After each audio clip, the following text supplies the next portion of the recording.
In December 2020, Daniel Day Long, Risa Mae Saunders, Gage Ripley, and young Jameson Long were brutally murdered in their Elkview home on Cemetery Hill Drive by an utterly unexpected individual, shattering their lives forever. Here are some of the most disturbing interviews with kids who killed their families. And you have sex together after this has happened, after you know this guy has killed your family. Before all this happened, my mom comes home and has Facebook or MySpace things saying he was talking to other girls and talking. Erin Caffey, a 16-year-old choir girl with a gentle demeanor, shocked everyone by masterminding a chilling plot that left her entire family brutally murdered. Born July 27, 1991 in Alba, Texas, Erin Michelle Caffey was the eldest of 3 children, which included 13-year-old Matthew or Bubba and 8-year-old Tyler. Her parents, Terry and Penny Caffey, lived in a remote cabin, with Terry serving as a minister and Penny in the church choir. Erin's life, however, takes a dramatic turn in 2004 when she was removed from Raines Junior High after she kissed a classmate. This led her parents to withdraw all 3 children from the school and start homeschooling with a Bible-based curriculum, rejecting the school's cultural influences. Erin later met Charlie Wilkinson from her day job, a meeting that turned her family's fate for the worst. In the early hours of March 1st, 2008, Caffey manipulated her boyfriend, Charlie Wilkinson, together with his friends Charles Wade and Bobby Gale Johnson, to execute the brutal murder of her family. Armed with a .22 caliber handgun and a samurai sword, the intruders entered the home, where Charlie and Charles shot Terry and Penny while they slept. When the gun jammed, Charles used the sword to nearly decapitate Penny while Matthew was shot and Tyler was stabbed in hiding. The attackers then set the house on fire, but by some miracle, Terry survived. In this interview with Pierce Morgan, Erin reveals in detail, especially the tangled web of motives behind the crime. During her interrogation, it was discovered that it was Erin who had instructed Charlie to get rid of her parents, as she claimed that her mother had been mistreating her. Charlie, intensified by his feelings for Erin, claims that his actions were motivated by love and a desire to shield Erin from perceived abuse. She said that the murder of her family was something she and her boyfriend often joked about. But the horror doesn't stop there, because in a chilling display of utter disregard for her family, she would go on to have sex with her boyfriend even after they slaughtered her entire family. It's as if this intimate act was his reward for going along with her sinister plan. But the most disturbing part of this interview has to be the complex dynamic she uses in answering questions put towards her. She never really answers them directly. And what's worse is that Erin still doesn't realize the consequences of what she has done, showing no emotions or remorse, which are clear signs of being a psychopath. No. Did you mastermind this crime? Were you the motivating force behind this happening?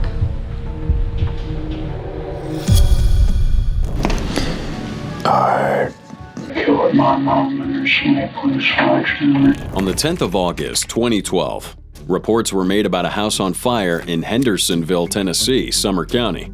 Now, the authorities soon discovered inside that burning house was the body of Melanie Davis, lying on her bed, covered in blood and brutally disfigured. Melanie was a single mom of 2 teenage boys, Joshua and Zachary Davis, a mother who had been raising her 2 sons on her own since the death of her husband 6 years prior. Melanie was killed in her sleep by her youngest son, Zachary, a few hours after spending that evening at the cinema with her children. Once she had fallen asleep, Zachary attacked, hitting her head with a sledgehammer. He struck her repeatedly until he was certain she was dead. After killing his mom, Zach set the house on fire, using a mix of whiskey and petrol, intending to burn both his sleeping brother Josh and their mother's body. Fortunately, Josh detected the smoke just in time and escaped the house. Zachary's interview was seemingly horrific, giving details of his crime and motive with smirks and laughter. His emotional detachment was evident, as he had a monotonous voice and a facial expression that was disturbingly flat. One could even see the lack of visible emotion, which suggested he was either suppressing his feelings or he could be having a deeper issue. After all, according to medical reports, he was diagnosed with a depressive disorder with psychosis. During police interrogations, Zach admitted that his only regret was not killing Josh with the sledgehammer as well. Now before this, Dr. Phil had to issue a warning to viewers about the deeply disturbing nature of his interview with Zachary, cautioning them before they tuned in. I'm going to tell you, you may not want to watch it, so it's very brief, but if you want to look away and just listen, you can do that. I'll just tell you ahead of time. When he asked why he decided to kill his mom, Zachary tells Dr. Phil that she wasn't taking care of his family, and then describes in detail what the murder scene was like. While speaking about what it sounded like when he hit his mother repeatedly with a sledgehammer, he smirked. "I could just hear the hammer hitting her head. It was this wet thumping sound," he explained, letting out a laugh. Dr. Phil, obviously a bit put off by the inappropriate laugh, asked Zachary, "Did you laugh when you were hitting her?" To which he replies that he did. When asked why he laughed, Zachary simply replied, "I just thought she deserved it." Now what makes this interview even more unsettling is that Zachary has never appeared to show any remorse for this brutal act. In fact, when he thinks back on it, he looks like he couldn't help but smile. I think kind of stayed steady throughout the month. We went to kill everyone at the house first. Okay. And then wait for all the packages to show up over the weekend. Now this is an interview of two brothers who made specific plans to brutally murder people in fives as they embark on a journey to fame of becoming serial killers. Unfortunately, they decided to start by killing their entire family a day before they began their killing spree. Born into a family of 9, David and April Bever were their parents. They had 2 sisters, Crystal Bever, 13 years of age, and Victoria, who was 4. They also had 2 other brothers, Daniel, 12 years old, and Christopher, 10 years, and little 2-year-old Autumn. Robert was 18 years old while Michael was 16 when they picked interest in voodoo and rampage in 2015. Now on July 23, 2015, 5 members of the Bever family were murdered in Broken Arrow, 709 Magnolia Court, Oklahoma. Only the 2-year-old, who was asleep all throughout, and the 13-year-old Crystal survived.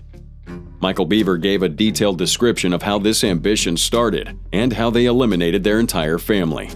He looks fascinated while talking to detectives, giving off this calm and unremorseful attitude, yet in a really chilled way, more like he was having an interesting conversation with his friends. He explains how they accomplished their mission and further plans they had.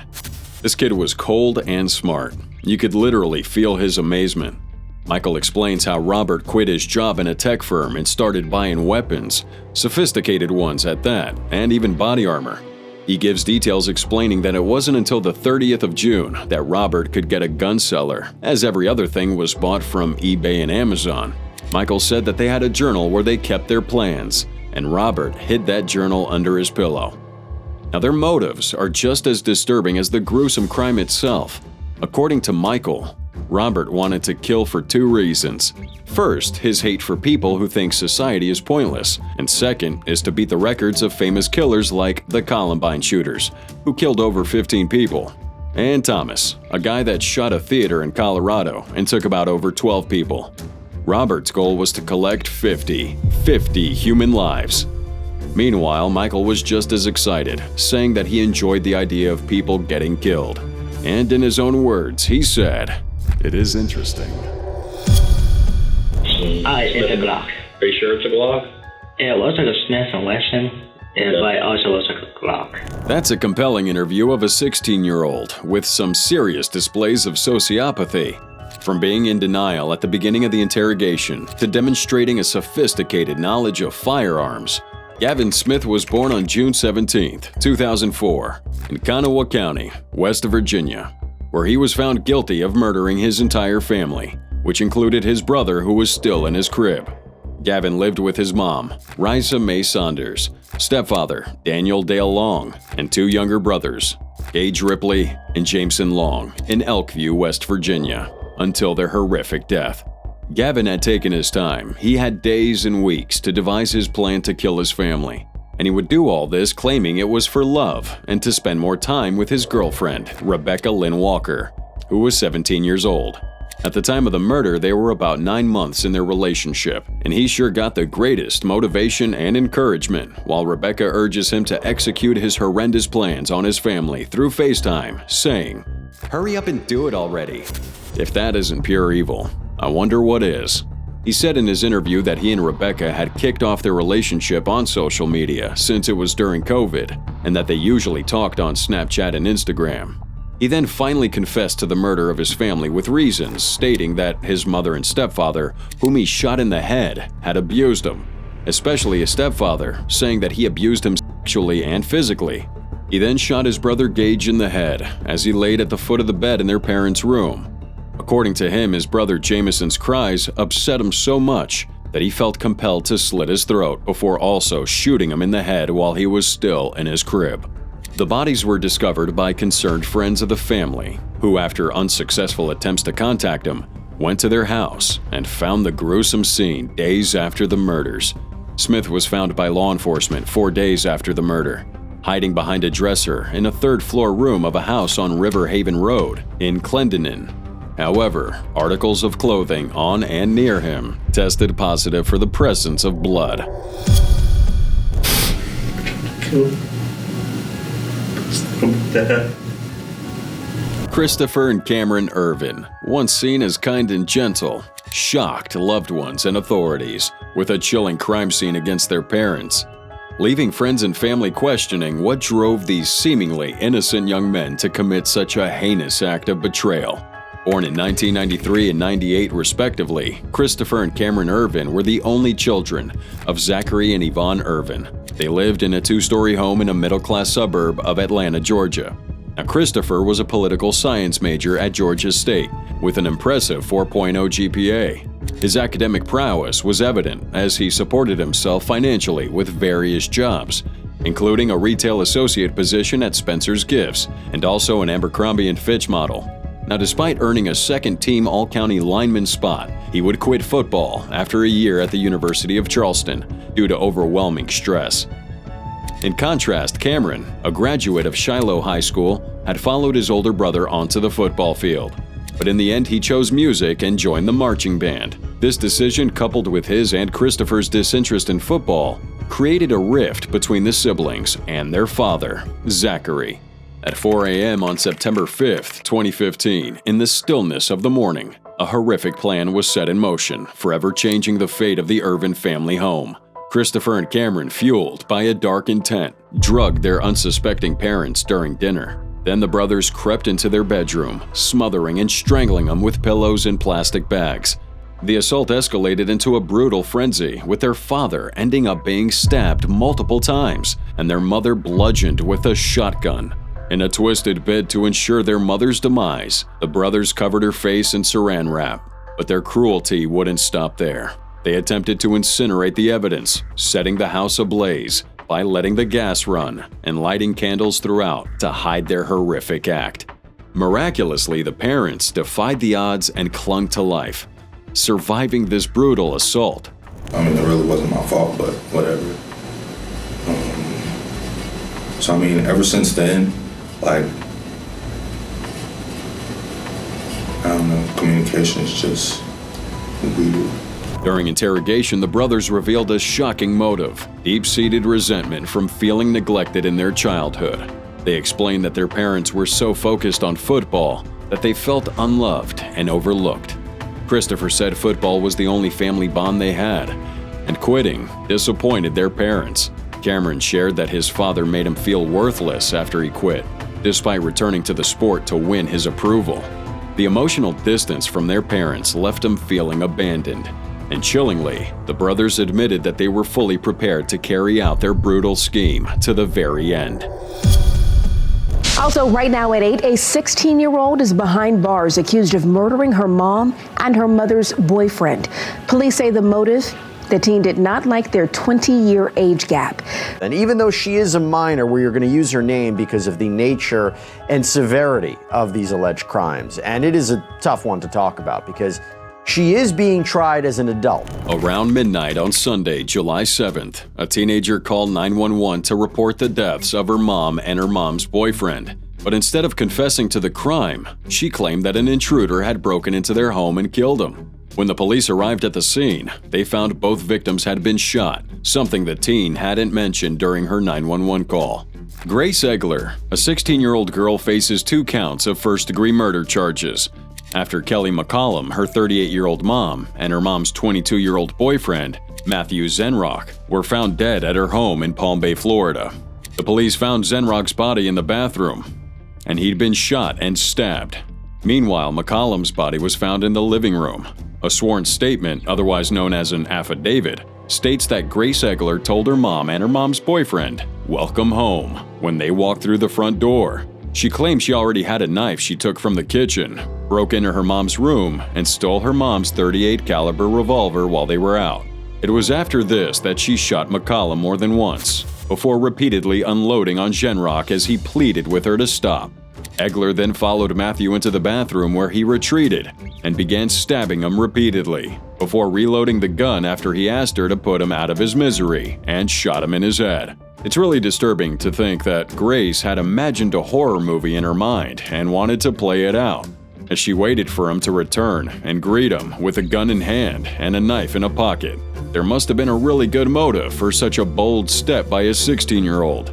According to officials, Egler told him how an unknown male intruder had entered the residence through a back sliding glass door. The police uncovered the true motive behind the gruesome premeditated crime of a daughter to her mother. She had a long-standing conflict with her mom over her decision to change gender, as well as her relationship with a man 16 years younger. However, it was the chilling words she said to the dispatcher after killing her mom and her mom's boyfriend that were really intriguing. When the dispatcher asked her if she still had her dogs with her, she replied that, "They're still in my room. I didn't let them out because I didn't want them getting blood all over their paws." The dispatcher asked in shock, "Wait, did you say blood all over their paws? Is there blood inside your house? Whose blood is it? Do you know if anyone's hurt at your house?" To which Egler then replied in floods of tears, "They're dead." Distribute them amongst your friends. Come in here today and lie to my face and say that you didn't do that. No. No what? I didn't do that. November 2nd, 2015. Gregory Ramos did the unspeakable when he murdered his own mother with his bare hands. But little did he know that his actions would later catch up with him. Born on June 14, 2003 in Florida, Gregory Logan Ramos is the biological child of Gail Clevenger, an accomplished accountant by profession who's married to his stepfather, Danny Klinger, a businessman.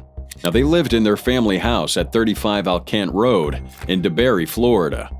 His stepfather wasn't always in his life, and he would be in constant confrontation with his mother, making their relationship estranged. So as a result, Greg practiced martial arts, focusing on breathing, fitness, and spirituality. He would join the Orange City Police Explorer program and volunteered at the Volusia County Fair. At University High School, he was active in various clubs and was described as a bright, effortlessly successful student. But all this did little to calm his frustration with his mom. On the second day of November 2018, 15-year-old Gregory Ramos entered his mother's bedroom in the morning, forced her to the floor, and strangled her for 30 minutes to death. After her death, he put her in a wheelbarrow and dragged her to his car around 4 a.m. He then drove to church about 1.5 miles from their house, where he would secure her legs with 2 belts and drag her body from the van to a fire pit. He then dug a hole under that pit while listening to music on his phone. He attempted to cut off his mother's wedding ring with the intent of pawning it, but he was unable to do so because he had no knife strong enough to do it. So he proceeded to dump the body of his mom into this hole. When it failed to fit inside, he cramped her body and then poured bleach on the body to render the smell sterile and filled the hole back up. Afterward, he orchestrated a staged burglary at his home with the help of his 2 friends, Brian Porkus and Dylan Seglerek, in an attempt to cover up his crime. Unfortunately for him, he was arrested on November 3, 2018, and taken into custody. As for his 2 friends, they were eventually charged as adults with being accessories after the fact to a capital felony for which they both pled not guilty. In this interrogation with officers, Greg disclosed the motives behind his heinous crime and the attempted burglary at the house. He said that he was furious at his mom for telling his stepfather about his low grade, claiming that she slapped and hit him in the face. Now, according to him, he didn't plan to kill her, but his actions were born out of complete impulse. He expressed that it was either her getting so angry with me one day that she just takes out a kitchen knife and stabs me, or it was me getting so angry with her that I strangle her to death. And so I took the latter. The shocking thing about the interrogation was when he revealed that he went to school after he brutally killed his mother and acted as if nothing happened, later placing a 911 call, of which he described as a Grammy-winning call. Ruthlessly insane. Yeah, she's my daughter. What's her name? Isabella. Is he insane? My name is Samantha. You're gonna ruin my whole life because I have some random crazy like me. This is an interview of an infamous American girl who stabbed her mother at least 79 times in the head, neck, and torso in 2013. The scene of that murder was beastly. Born June 1995, Hispanic Caucasian Isabella Guzman lived with her family, her mother Yunmi Hoy, and her stepfather Ryan Hoy, in their home at Aurora, Colorado. The family was pretty poor and couldn't afford many things that she needed at this age, which always caused arguments between her and her mom. According to her aunt, she generally carried a friendly demeanor, but tended to become angry and isolated herself in her room at times. On August 28, 2013, Yunmi Hoy arrived home at 9:30 p.m. and went upstairs for a shower. Moments later, Ryan heard a thud and screams, rushing up to find Isabella slamming and locking the bathroom door. Blood is seeping from beneath this door, prompting Ryan to call 911. When he returned, Isabella comes out with a bloody knife and walks past him, silently. Ryan runs in to find his wife naked on the floor, with 31 stab wounds to her face and 48 to her neck. Despite his attempts to resuscitate her, she did die, and Isabella had fled the scene, leading police to warn the public that she was armed and dangerous. She was found the next afternoon in a nearby parking garage, still in a blood-stained outfit. During interrogation, Isabella acted like she didn't know anybody or what the detectives were even talking about. She claimed to be someone else, called Samantha, that had been accused for a heinous crime done by Isabella. She denied even knowing her dad, right up to the very end, wearing that same shirt she used to kill her mother. It was later revealed that Isabella suffered from paranoid schizophrenia, which was the cause behind her horrendous actions. It was after this interrogation that she said that while killing Yun, she didn't know it was her mother. She thought it was a woman named Cecilia, who she had to stab to save the world. She would tell investigators that the voices in her head had been controlling her, and because of this, she was found not guilty by reason of insanity, and then taken to the Colorado Mental Health Institute. Answer? Said you tell me. Chris Sutton was hard to root for as an observer because he was very arrogant. This interview shows the life of a rich kid with some serious sociopathic traits, displaying an intricate web of greed, deceit, entitlement, and betrayal. At a tender age, Christopher Sutton was adopted into a very comfortable home by Susan and John Sutton, a wealthy couple from Coral Gables, Miami, who adopted 2 children due to infertility. They lived the American dream, owning boats and earning community respect as a power couple. John, a successful attorney, and Susan, a devoted wife and mother, had a beautiful family, a gorgeous home, and decent disposable income. So I guess it's safe to say that it was almost perfect. But unknown to everyone around him, there were a series of incidents where this kid, Chris, pointed an unloaded gun at his mom and sister, threatening to kill him. At 16, Chris's family found a note in his bedroom outlining his plans to kill his parents for inheritance money. Though he said it was a joke, his concerned parents had sent them 7,000 miles away to Paradise Cove when he turned 18, fearing potential violence. But this wouldn't seem to be enough, because their life would soon be shattered by a flurry of gunshots, turning their story into a real-life murder mystery. On Sunday, August 22, 2004, after a family birthday celebration that included their son, Christopher, his girlfriend, Juliet, and a family friend, Teddy Montoto, Susan and John Sutton would retire to separate bedrooms in their home. Now, Susan often slept in the second room because her husband, John, snored. A man dressed in all black with a Glock 9mm semi-automatic would shoot John and then went to Susan to shoot her 6 times, but he still wasn't done. The gunman heads back into the master bedroom and empties his gun into John. Now, to explain who the man in black was, you see, Christopher, the mastermind, had hired Garrett Kopp with a promise of $100,000 from his inheritance after his parents had died. They bonded over living in the same apartment, smoking weed, and were seen selling and using drugs together. Now, before questioning, Christopher presented a movie ticket as an alibi, despite Juliet's statement that he repeatedly expressed a desire for his parents' death and was on the phone throughout the movie with 170 calls between him and Garrett. In court, his emotions definitely felt rehearsed, as his crying about his time in Samoa contrasted with his lack of emotion toward his parents. God complex. And I've never felt like that before, and it's so stupid.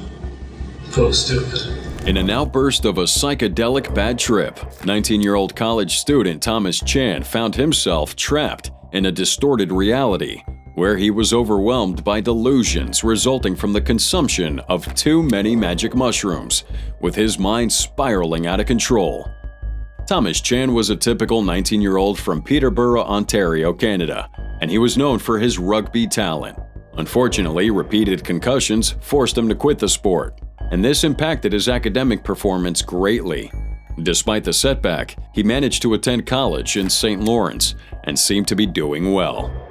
On December 28, 2015, Thomas goes to a bar with some friends to watch hockey. After drinking, they return to his mom's house and consume mushrooms. His father, Dr. Andrew Chan, and Dr. Chan's girlfriend, Lynn Witteveen, were at his father's house on Haggish Drive when he got there after taking the mushrooms. Thomas entered his father's house barefooted with his shirt open, shouting, "I'm not afraid anymore." In a tragic turn of events, he fatally stabbed Dr. Chan with a kitchen knife and attacked Witteveen, inflicting multiple stab wounds to her head, face, neck, and abdomen while he would kill his father.